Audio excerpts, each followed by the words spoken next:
It was a warm day. A man named Artyom was returning home after his shift. The city seemed ordinary. Children playing in the yard, cars honking at intersections.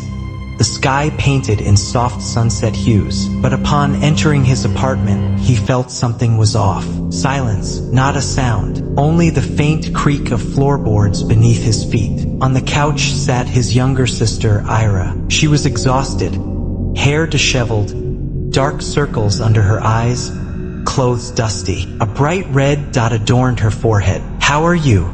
Artyom asked softly. "I was fired today," she replied, her voice trembling. "They said I wasn't performing well." Then everyone started laughing. "I barely made it home. Do you know what this dot on my forehead is?"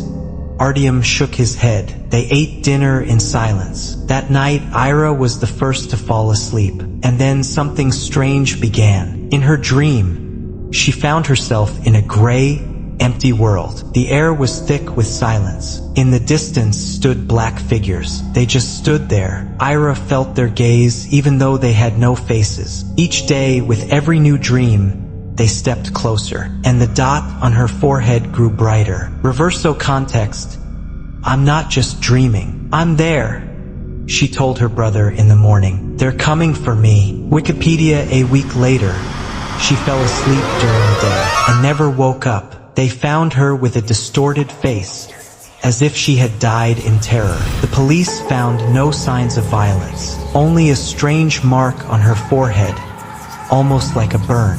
3 days later, a green dot appeared on Artyom's forehead. He didn't realize it immediately. Only when he experienced sleep paralysis and saw a black entity emerging from the darkness did he understand.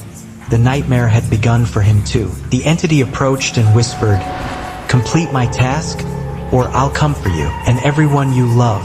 Artyom was instructed to find an old abandoned sanatorium and write the word blood on every wall using his own blood. In madness and fear, he complied. He moved from room to room, leaving crimson marks on the old wallpaper. He lost consciousness, fell, cut himself again, until a random tourist found him. When the police arrived, Artyom was gone. Only the inscriptions and a knife with fingerprints remained. He was considered missing, but he woke up in another world, a world of eternal darkness, with bodies of those who failed to complete the task lying everywhere. There, the girl with black eyes appeared again. "You completed it. I release you, but remember, if you fall into fear again, the dot will return, and I will strangle you." He returned to our world, alive, but he stopped being afraid. He couldn't anymore. He just lived, without fear, without sleep. The dot disappeared, but sometimes the girl would flicker in the mirror. She watched intently, waiting. She always waits. Weeks passed. In various parts of the city, people were found strangled in their sleep. Artyom sensed something was wrong. He became anxious again. One night, he had a nightmare.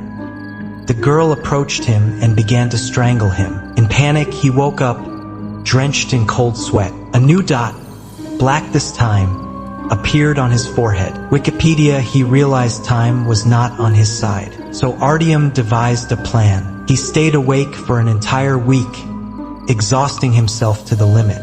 During this time, he prepared a mechanism, a pneumatic device that would trigger if his body started to twitch in his sleep. Finally, the day came. Artyom asked a friend to watch over him.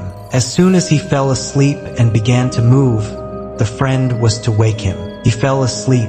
The girl appeared again. She began to approach. He started to twitch. The pneumatic device activated. A shot. Silence. The girl vanished in a flash of light. Artyom woke up. No trace on his forehead. And in all the news, no more mysterious deaths. People stopped having nightmares. The dots disappeared. He had defeated her forever.